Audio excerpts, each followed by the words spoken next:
RCF.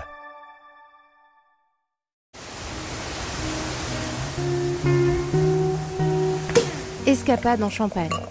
Un voyage au fil des siècles, des gestes et des savoir-faire.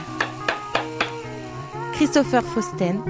Direction le sud-ouest marnais, la ville de Sézanne propose ce samedi 20 septembre à 16h30 au couvent des Récollets une visite dédiée à Frère Luc, peintre et religieux du XVIIe siècle dont les œuvres ornent la chapelle. Organisé dans le cadre des Journées européennes du patrimoine, l'événement entend retracer la vie et le parcours de cet artiste formé à Paris et grand voyageur tout en lançant un réseau destiné à valoriser son héritage. Pour nous en parler, Sabine Vels, adjointe au directeur général et chargée de l'animation culturelle à Sézanne, au micro de Christian Lancio.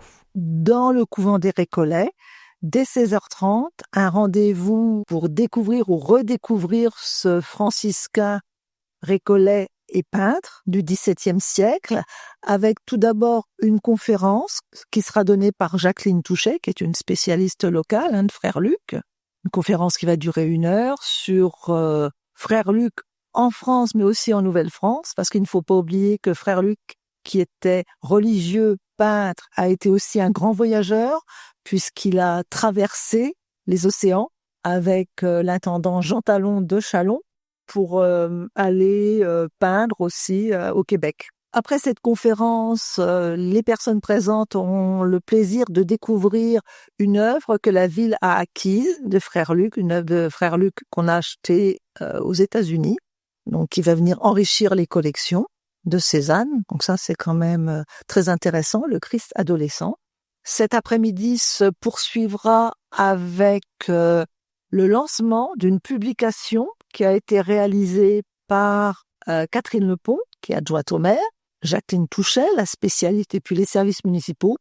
Une très belle publication destinée à lancer un nouveau volet autour de Frère Luc, parce que la municipalité a la volonté de faire rayonner cet artiste et de créer comme un centre de ressources autour de cet artiste religieux.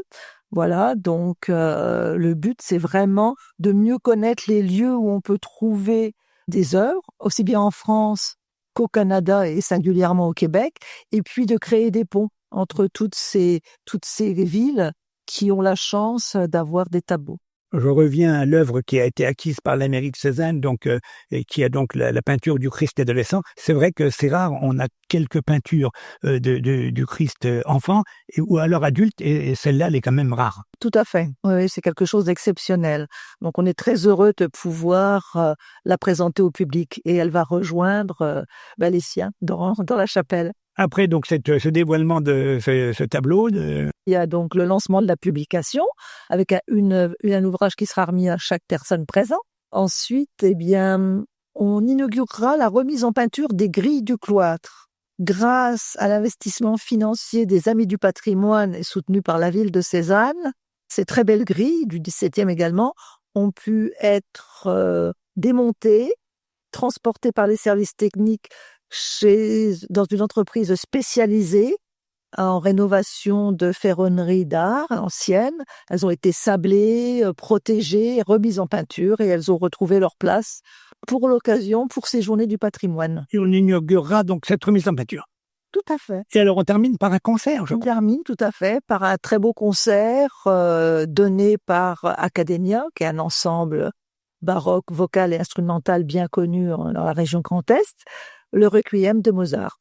Un concert qui dure 1 heure. Sabine Vels au micro de Christian Lancio. L'entrée est gratuite, mais la réservation en mairie est obligatoire en raison du nombre de places limitées. La programmation des Journées européennes du patrimoine près de chez vous à retrouver sur le site officiel journéesdupatrimoine toutattaché.culture.gouv.fr. Les Journées européennes du patrimoine, on en parlera ce samedi dans Focus Mag à 10h et 16h.